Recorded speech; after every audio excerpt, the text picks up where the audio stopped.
في القانون على انه سلاح ابيض، يعني لو انا استخدمته مع حد بيتحرش بيا انا اللي اتحبس.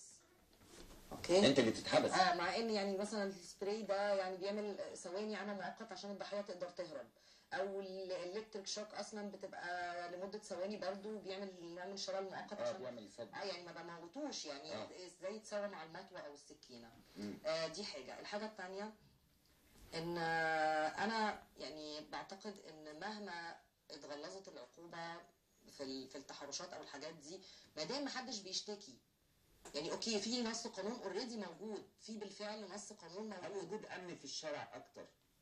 يعني بس هنعمل امن في الشارع يعني في كل حته في كل حاره؟ اكيد لا.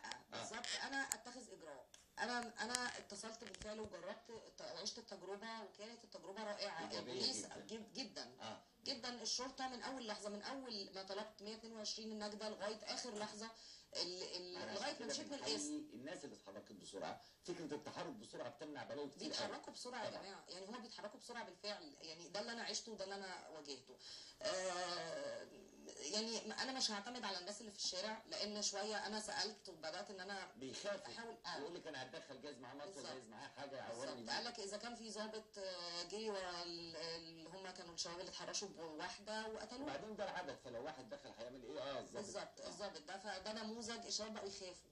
يقول لك طب انا مش عارف، ما يمكن في ايده مطوه، ما يمكن معاه موس، ما يمكن ضارب حاجه شارب حاجه ياذيني يعمل لي حاجه. يعني حتى الكويس بقى يخاف، لان في شويه عنف في الشارع. يعني هو عنيف مع الناس اللي في الشارع، وعنيف مع الانثى برضه.